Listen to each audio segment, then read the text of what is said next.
Music, horror, art, politics, badassery. Welcome to Society 13.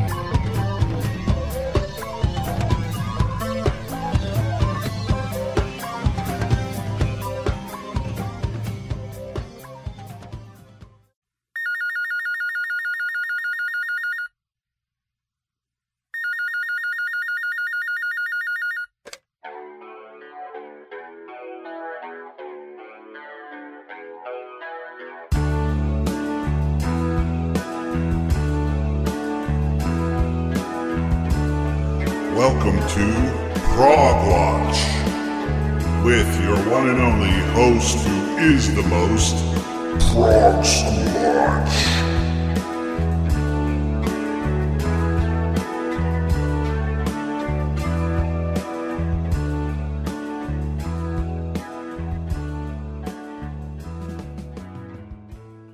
Alright, everybody out there in Progland, welcome back for another exciting episode of Prog-Watch. And happy holidays to all, regardless of your faith. Happy holidays, yes indeed. It is that time of year, and as you can hear, I have my friend Dave sitting in the co-host chair once again.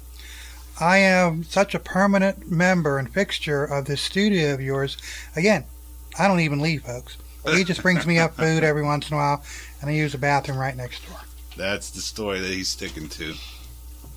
Yeah. At least he didn't call me Diamond Dave this time, did Diamond Dave. No, I didn't. No, I need a new nickname. I'll do it later. Okay. Well, anyway, this week we have a couple of pretty cool bands lined up. The first of which is Abel Ganz from Scotland. And then we're going to finish up the show with a band called White Willow from Norway. Two interesting bands. Kind of different tone, I think, from the ones we are used to doing.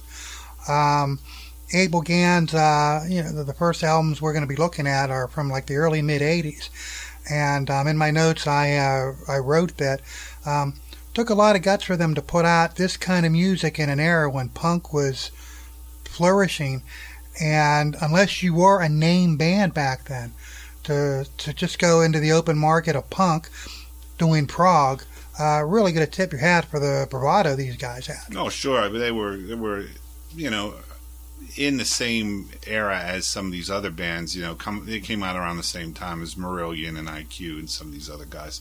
So they weren't alone, but I think you can definitely hear that kind of influence on this stuff. It will remind you of early IQ, and not so much early Marillion, I don't think. I thought they sounded a little more like IQ, but that's beside the point. It didn't fit into the history where music was at in that era, in the 80s. They're still hanging, they're coming on board, actually, and keeping prog alive in the 80s. Yeah. When everybody had kind of started to, look down their noses at, the iconic bands. And call them dinosaurs. Right. Yeah. How dare you call these great bands dinosaurs? Right. So Abel Ganz was kind of like thumbing their nose at the man, the establishment, saying, with Marillion, we're going to do what we want to do. And yeah, this same is what with we IQ. like. Yeah, they were all right around that same time period. There was also a band called 12th Night. I don't know if we can actually do any of their material. I'm not sure if anyone's still manning the controls there, because I think they've been defunct for quite a while. But anyway, back to Abel Ganz. They actually formed around 1980 in Scotland.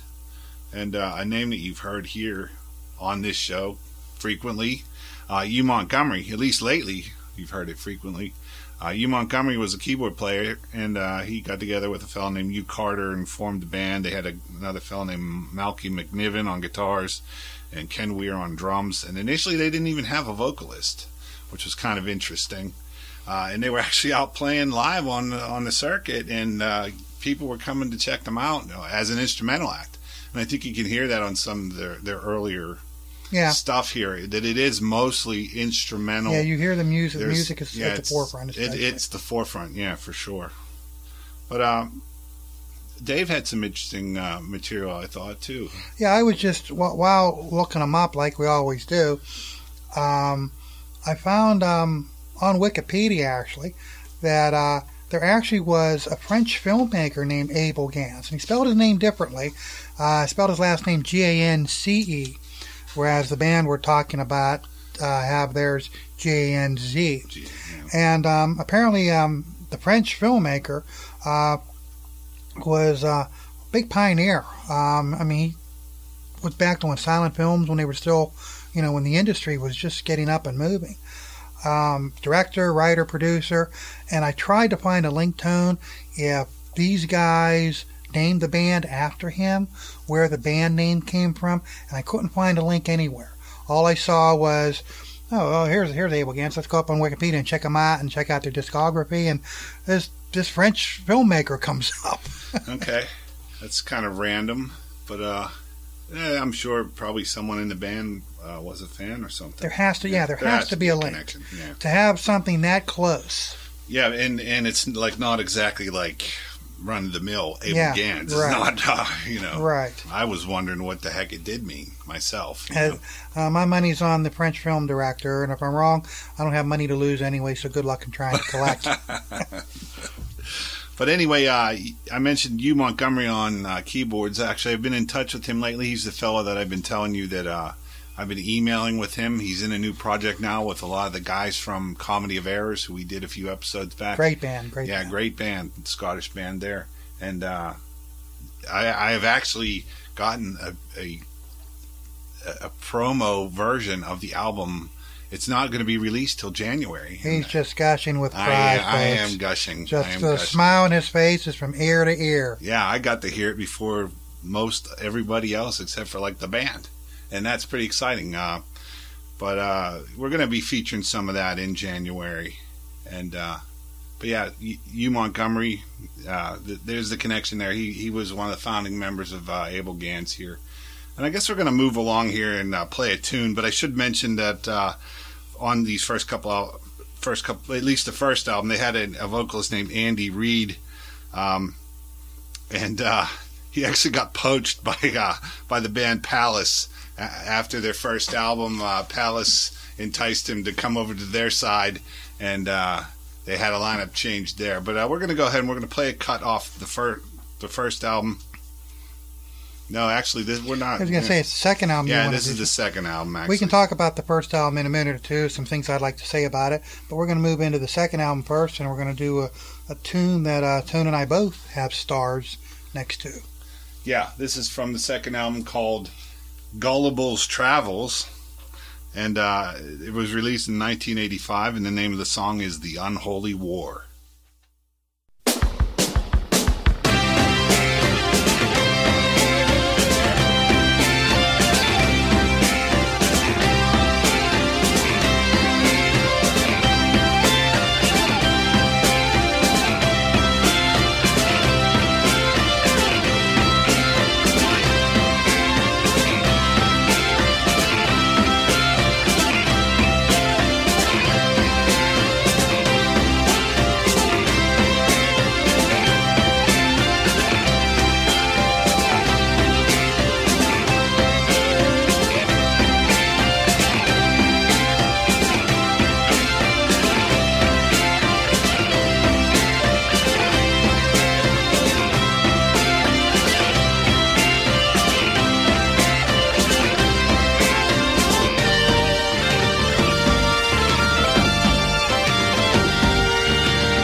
once again, that was The Unholy War from 1985, Abel Ganz, from their album Gullible's Travels. Good opening track. I thought so. Nice guitar playing I have in there. Yeah, the first part of the song was very guitar-driven. Paul Kelly singing vocals on this one. Oh, to correct Tony, he said Andy Reid. He meant Alan Reid. I think Tony was thinking of the old Kansas City Chiefs, where Andy Reid is currently trying to get that football team into the playoffs. Yeah, I slipped and said Andy for some reason. I have it Alan written down. But anyway. Probably lost a lot of money in that Eagle game, huh? But anyways, Paul Kelly is manning both guitar and vocals on this one, replacing right. Alan Reid, who was only on the first album, yeah. Right. And I gotta tip my hat to Paul. It's not just the vocals tone his guitar playing on are very, very tasteful. It is. It's, really nice stuff. And once you get past the, it has a very neo-prog kind of sound in the beginning. Mm-hmm. It's guitar-driven. Once you get past that, you start to get into some instrumental passages that are highlighting Hugh Montgomery a little more on the keyboard. Yeah, I'd say so too. My comment about Kelly's playing had more to the guitar was not used the way it seems like a lot of bands use guitars. His was more like commentary, color, part of the ensemble, where he would respond instead of the guitar would respond to what was being played, what was being sung, rather than a driving rhythm force. Okay. And I really, really was impressed with that.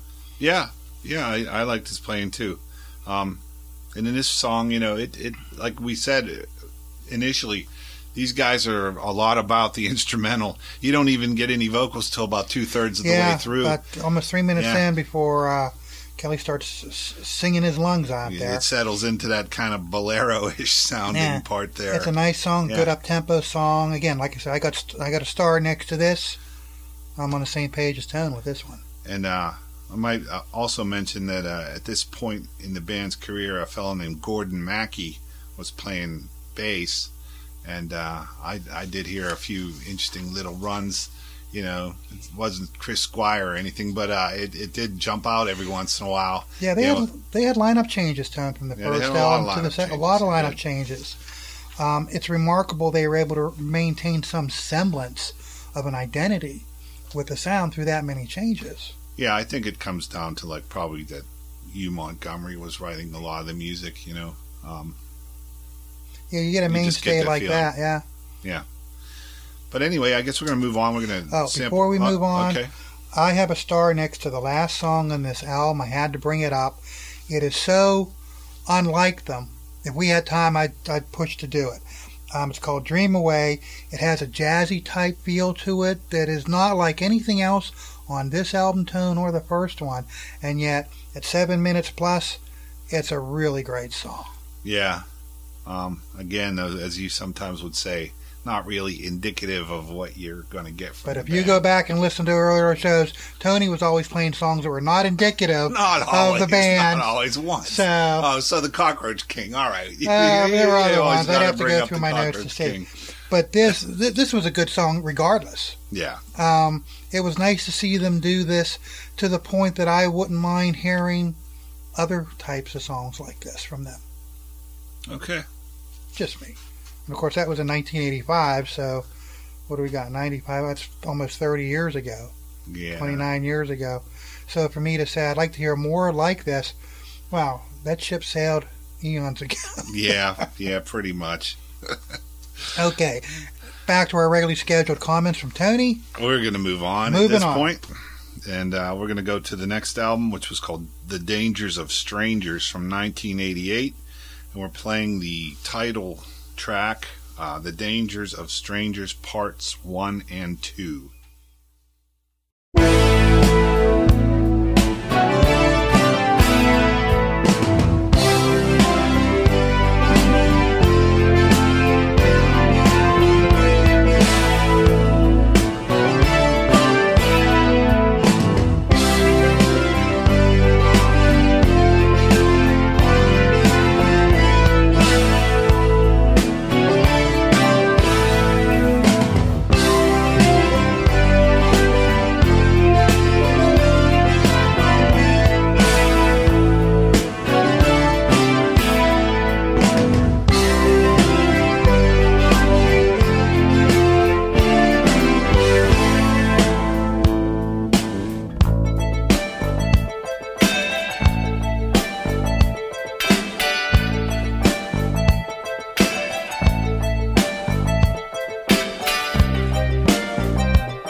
his face. She's quick off her mark as the stranger gives chase. So many times had she gone this way. Never before the stranger's game she'd play. Running for the gate, she remembers the words. Beware, beware of the dangers of strangers.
Nighttime, daytime, any hour is my time. Space to breathe on the edge of the night.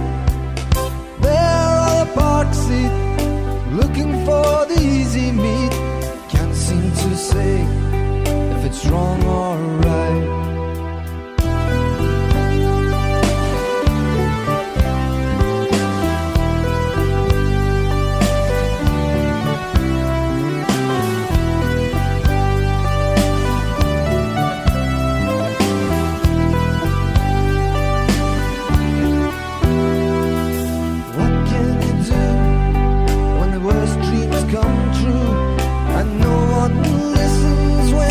Try to speak, waking from a nightmare, shaking 'cause you're dead scared. Weeping Tom, watching a sideshow free. I see him rage, his nightfall high, and I know that in the park another girl will die. At times like these, I tell myself, these are the dangers of strangers.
Shadows in the park time, still they seek him here and they seek him there.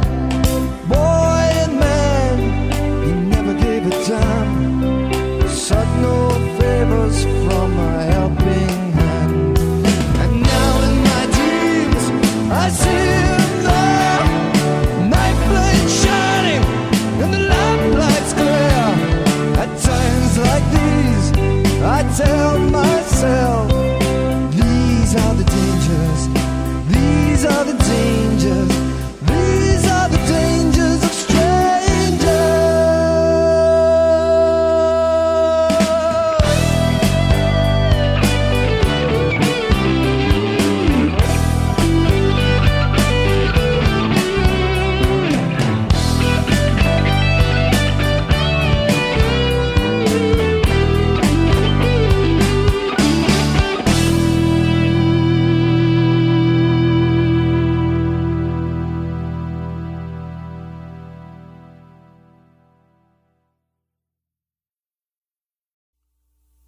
Once again, that epic was called The Dangers of Strangers, Parts 1 and 2, Abel Ganz from their 1988 album of the same name. Yeah, Tony pulling out one longer than 10 minutes on this one. Yeah, this was 12 minutes. I guess it's part plus. 1 and 2, yeah.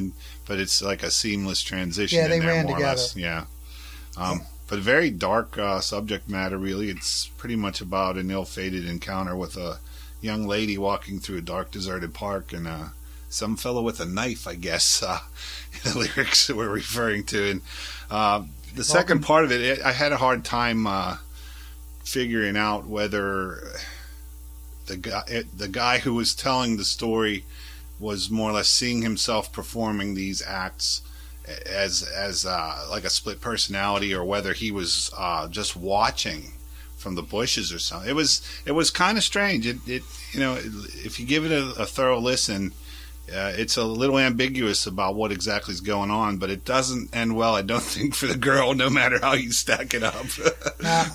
As usual, I didn't pay one iota attention to the words. My interest was in music and how the vocals do sound with whatever it is they are singing. And with prog, I've always been a huge fan, again, being raised in the era that we were raised in. I've always been a huge fan of lyrics that were very ethereal, very out there, philosophical, everyday stuff, moody stuff.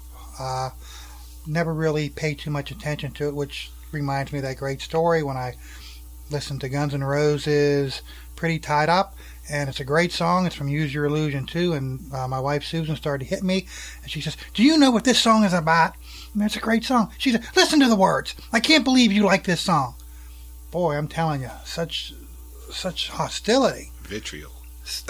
Yeah, it's a great song.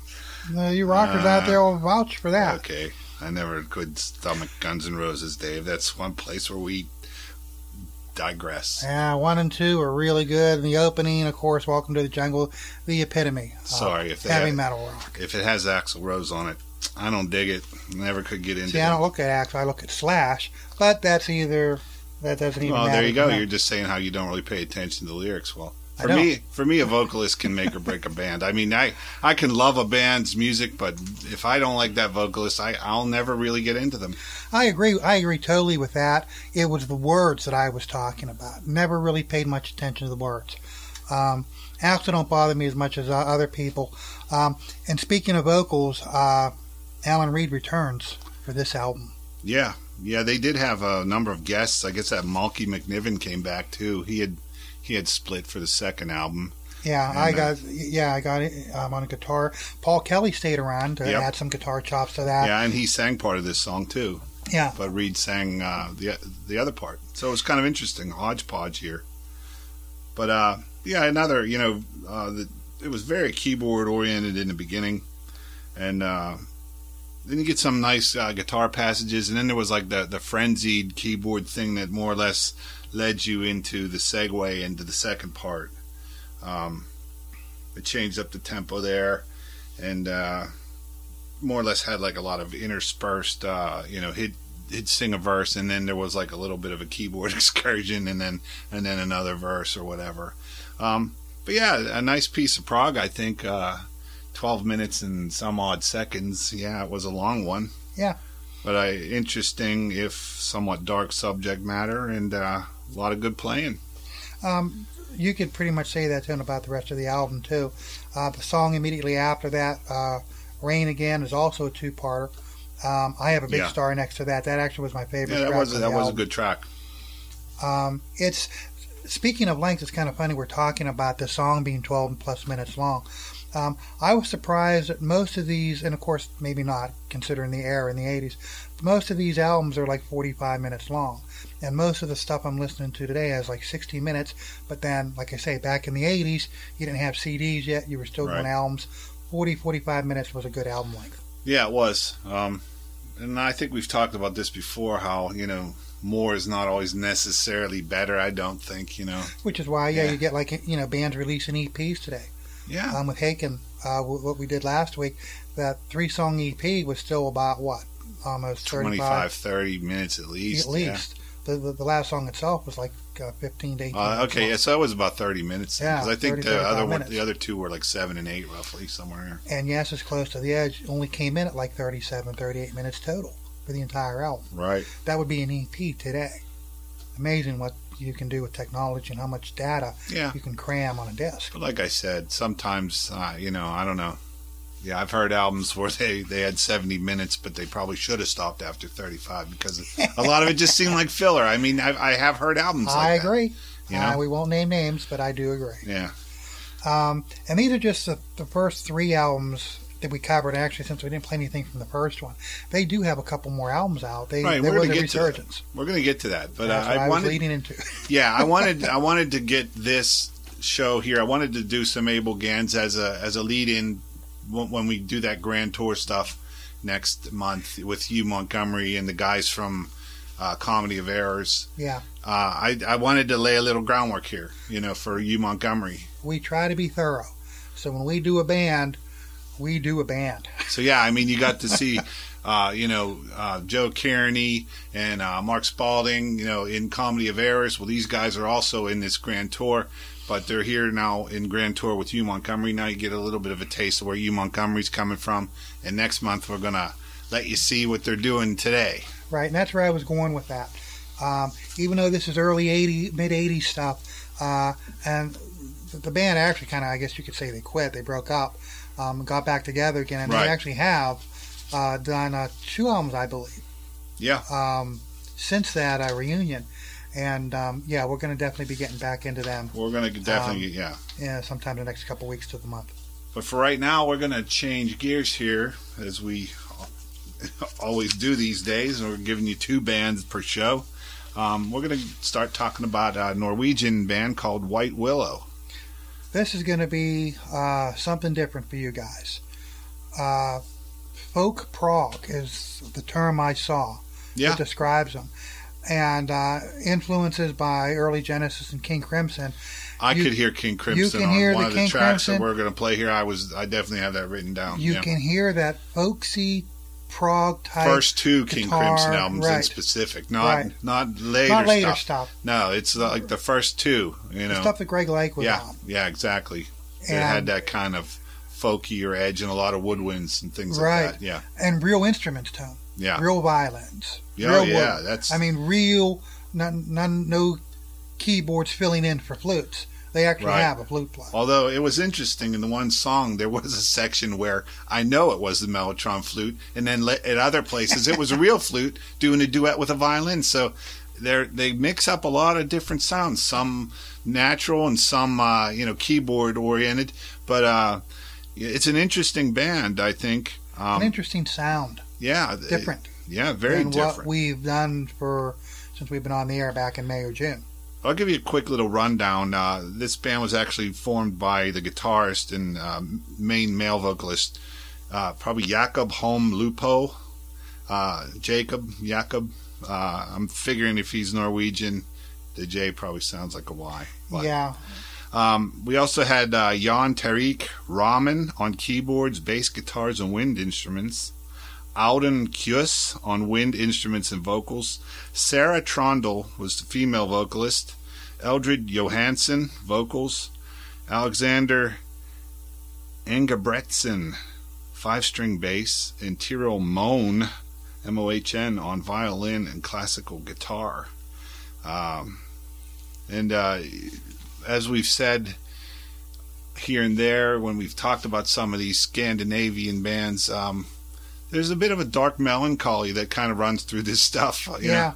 I once said I thought it might have something to do with the fact that it's pretty dark there, like a lot of the time, and really cold. I'll tell you, I've always wanted to go to those countries. Tone to me, I love the snow. I would love that type of stuff, that type of environment. Yeah, I'd prefer it to 95 degrees every day, that's for sure. Like Florida, with bugs this big? Nah, I'll pass on that. I'm not a run to Florida kind of guy when I get old. But my wife will never go north. Nah. Yeah. But anyway, like we said, a pretty interesting band here. And we're going to go ahead and we're going to play some stuff from their first album for you. The name of the album is Ignis Fatuus. And what song have you picked out for us, Tim? The Lord of the Night, 1995.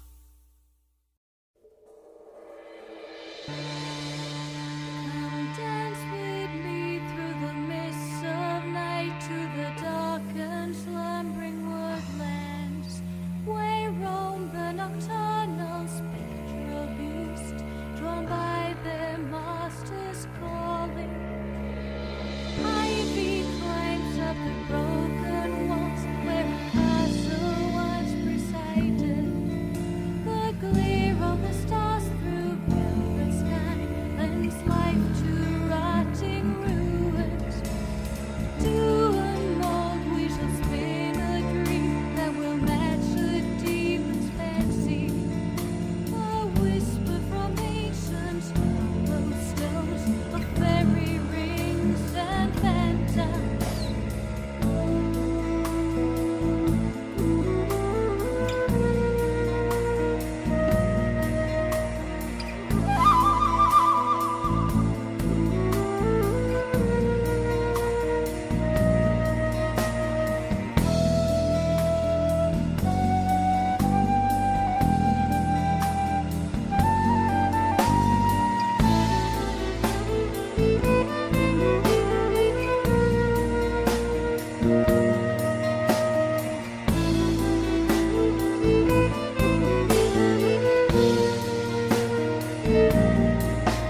Of innocence and faith.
Again, that was Lord of the Night from the 1995 album by White Willow entitled Ignis Fatuus.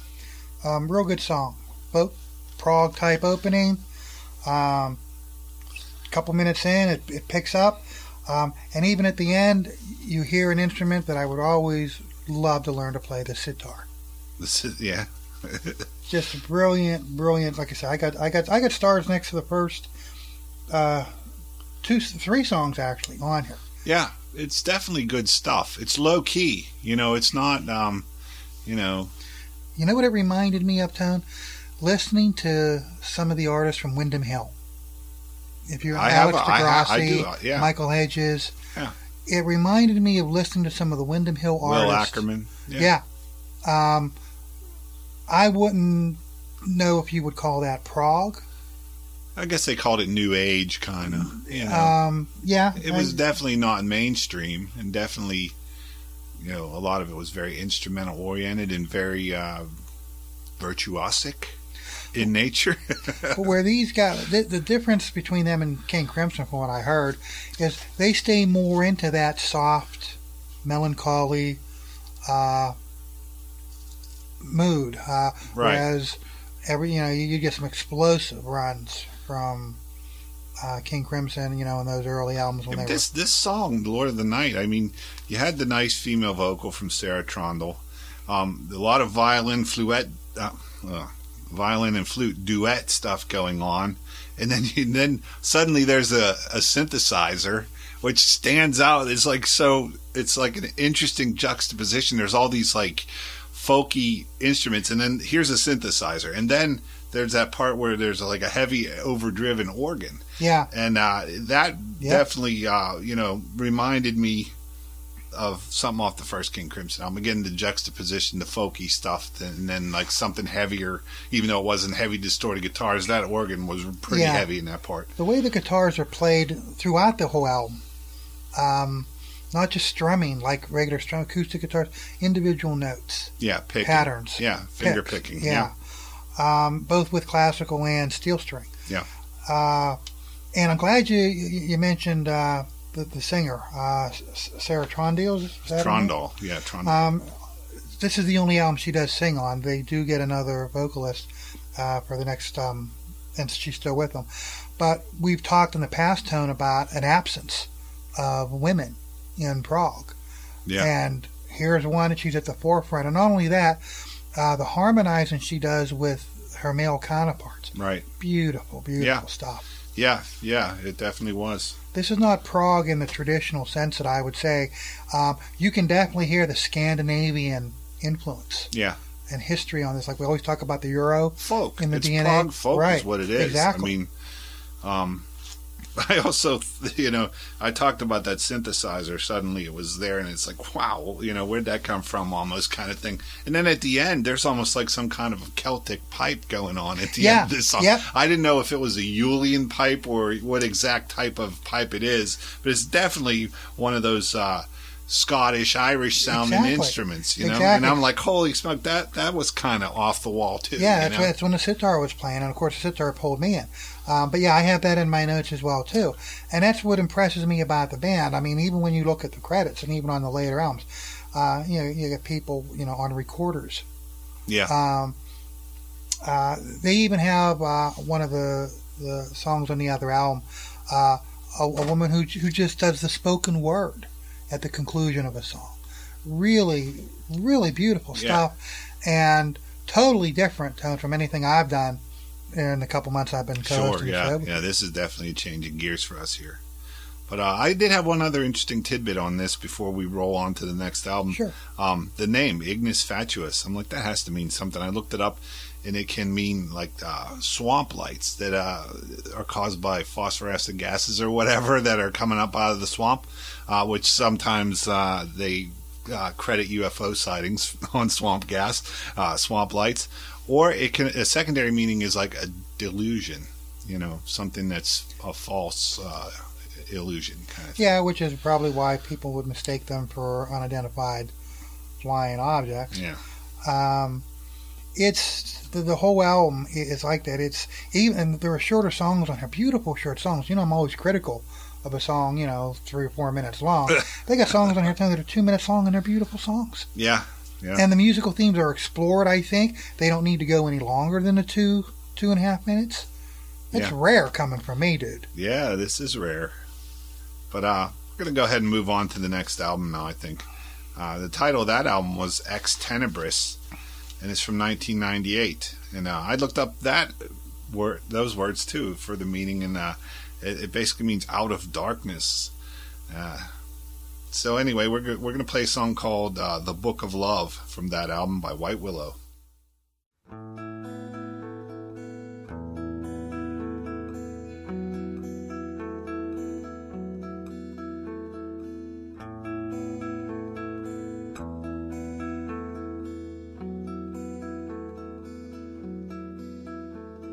Stars in my pocket like grains of sand, radiant pinpoints, they sting my hand. I grab a fistful, a gift for the breeze, who will carry them far and away with ease. Stars in my heaven, they turn and turn, like holy fires, they burn and burn. And in the pattern my love is spelt, like a sigil of grace in the womb of space. Ever as time goes on and on and on, these stars will burn forever. Ever as time grows heavy-headed one, ever as life goes on and on and on, my heart is yours forever. Ever as life grows tired and forlorn, ever.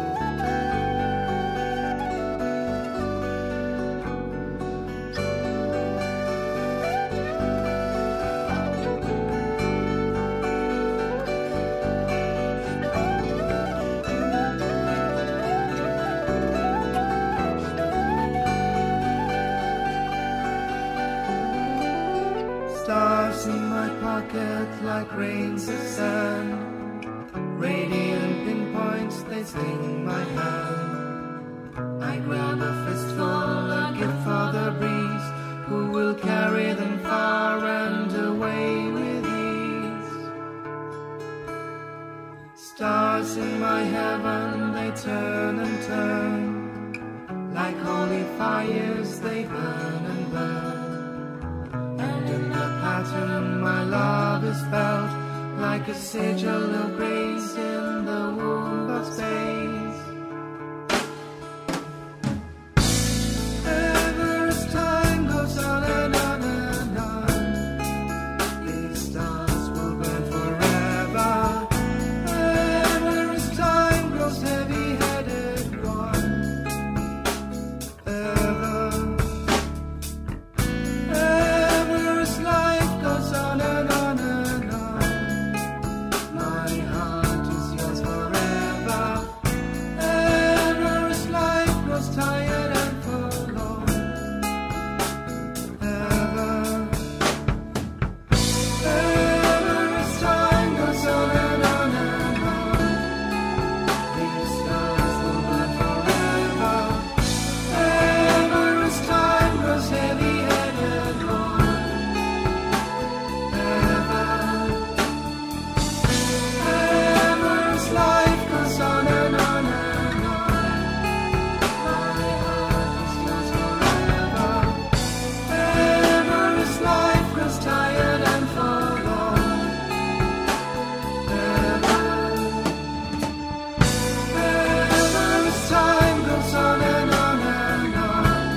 Once again, that was The Book of Love from White Willow's 1998 album Ex Tenebris.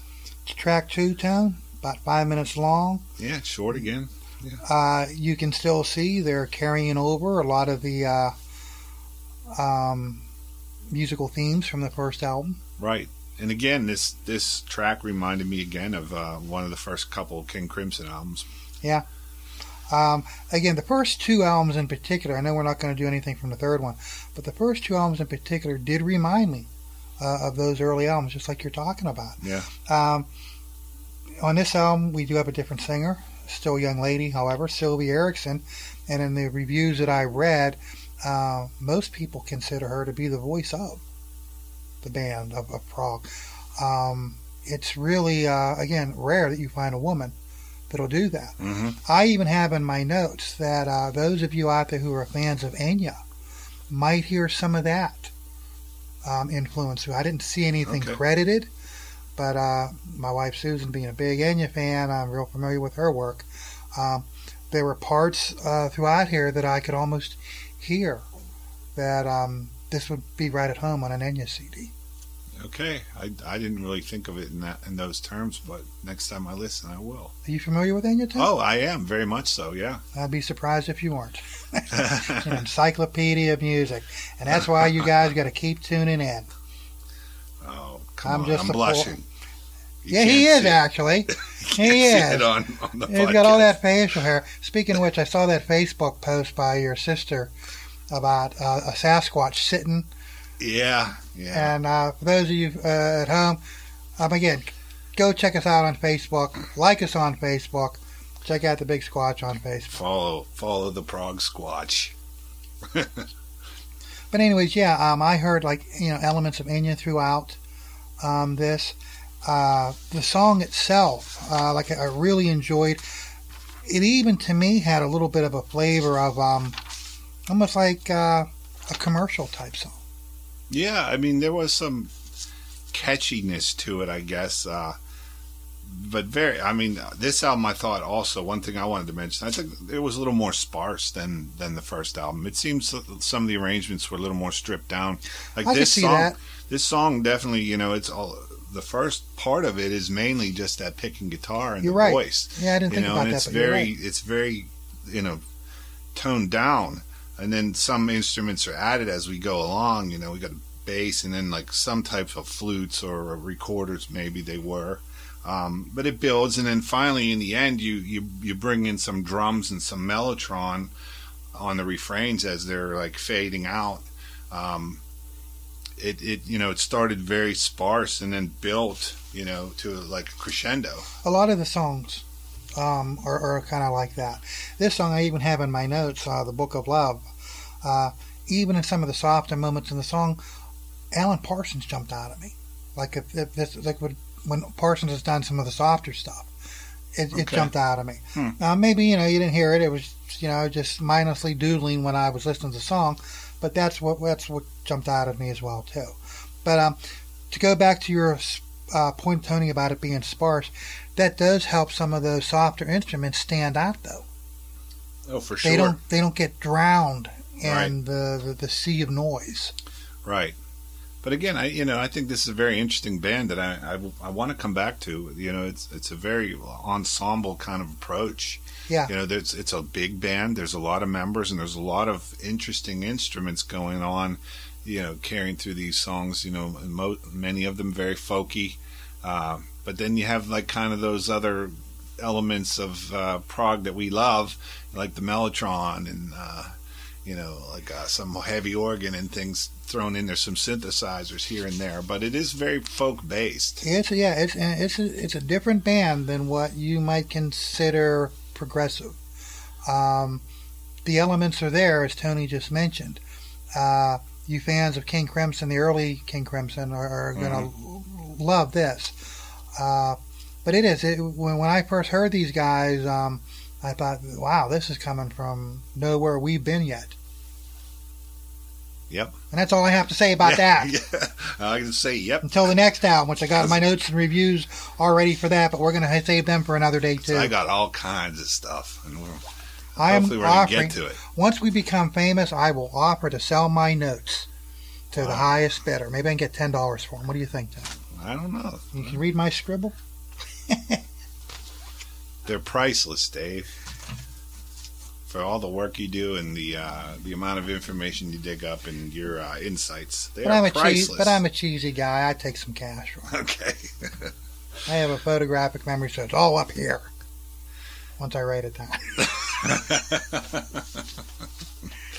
So anyway, we're going to wind it down then, I guess. So we left you with some mellower stuff from White Willow, but I think they're a very interesting band and one I would like to come back and revisit. They have at least 4 or 5 more albums. Yeah, there are 5, 6 albums, I believe. Maybe, yeah. And we're going to come back and do some more Abel Ganz too, but again, that was like a prelude to doing some stuff from U Montgomery and some of the Comedy of Errors guys next month in a band called Grand Tour. Yeah, we've got some great shows lined up, so make sure you're listening. Speaking of great shows, we had obviously we had that great feature on Gandalf's Fist, and I got to be friends with Stefan Heppe on Facebook, and he was pretty excited about their seasonal song, and we're going to leave you with that this week instead of the usual outro music. So Which is a good thing. This is a nice. It's a free track too. You know, if you dig it, you can go get it. It's on their Bandcamp site, and you can even see it on Facebook. I'm sure because Stefan's like putting the link all over the place. I've seen him pushing it. You got to. Yeah, you got to. You got to. Absolutely. So we're gonna leave you with the holiday song here from Gandalf's Fist. And I'll just add a happy holidays to all, regardless of your faith. Merry Christmas, Happy Hanukkah, Happy Holidays, whatever you want to say. It's all about love, folks. Make sure you love your special dear ones. All right, I'm going to let Gandalf's Fist take us out. Wrap yourselves up warm. This yarn's from the north. Well, the snow it melts the soonest when the winds began to sing, and the corn it ripens fastest when the frosts are settling in. And when a woman tells me that my fears she'll soon forget, before we part, I'll wash your croon. She's fain to follow it yet.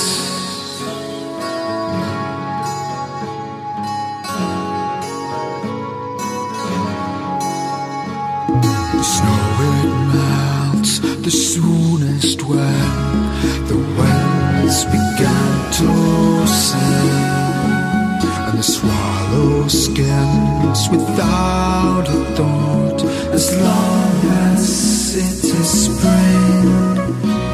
But when spring goes and winter blows, my lass and you'll be fain for all your pride to follow me across the stormy main.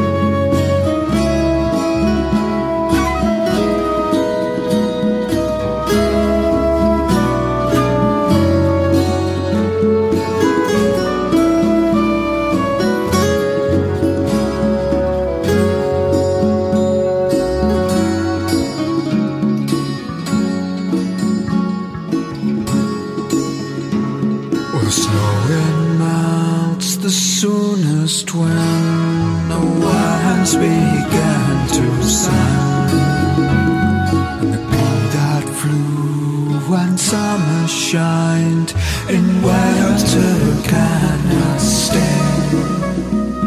I've seen our lasses anger melt betwixt the night and morn, so it should not a harder thing to take a woman's scorn. So bid me not farewell, dear, no farewell I receive, for you shall send me to the stile and kiss and take your leave. But I'll stay here till the woodcock comes and the martin takes his way.